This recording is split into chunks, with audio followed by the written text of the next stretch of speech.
Welcome friends. இன்றைக்கி வாங்க நம்ம பொட்டேட்டோ கறி எப்படி பண்ணுறதுன்னு பார்க்கலாம். அதுக்கு பொட்டேட்டோ, ஆனியன், தக்காளி இது எல்லாத்தையுமே கட் பண்ணி வச்சுக்கலாம்.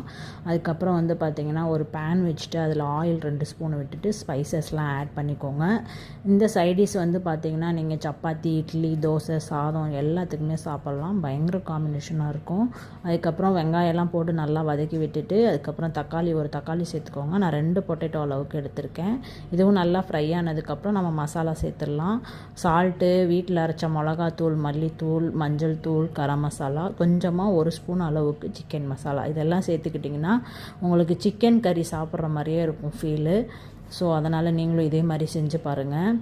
இதெல்லாம் நல்லா வதங்கின பிறகு நம்ம தண்ணி ஆட் பண்ணிக்கலாம். நான் வந்து ஹாட் வாட்டர் தான் ஆட் பண்ணியிருக்கேன். ஹாட் வாட்டர் ஊற்றணும் அப்படின்னா நமக்கு சீக்கிரமாகவே பொட்டேட்டோ வெந்து வந்துடும். ஸோ நம்ம அதுக்கப்புறம் இது வெந்துட்டு இருக்கட்டும். நம்ம வந்து தேங்காய் அரைச்சிக்கலாம். 1/2 மூடி தேங்காய், அதுக்கப்புறம் கார்லிக்கு, சோம்பு, அதுக்கப்புறம் வந்து கொஞ்சமாக பொட்டுக்கடலை, முந்திரி இது எல்லாத்தையும் சேர்த்து நல்லா ஃபைனாக அரைச்சி எடுத்து வச்சுக்கோங்க. நம்ம பொட்டேட்டோலாம் நல்லா வெந்து வந்ததுக்கப்புறம் நம்ம இதை தேங்காய் ஊற்றிடலாம். இந்த கறி வந்து பயங்கர டேஸ்ட்டாக இருக்கும். நீங்களும் ட்ரை பண்ணி பாருங்கள் வீட்டில். நம்ம சிக்கன் எடுக்கலைன்னா கூட பொட்டேட்டோ இருந்தால் போதும், இந்த மாதிரி செஞ்சு சாப்பிட்டுக்கலாம். நம்ம பொட்டேட்டோ வெந்துருச்சு. ஸோ தேங்காய் ஊற்றிட்டு இது ஒரு 10 மினிட்ஸ் நம்ம வந்து நல்லா கொதிக்க வச்சுக்கலாம். அவ்வளோதான் ஃப்ரெண்ட்ஸ். நீங்களும் ட்ரை பண்ணி பாருங்கள். லாஸ்ட்டாக நான் கொஞ்சமாக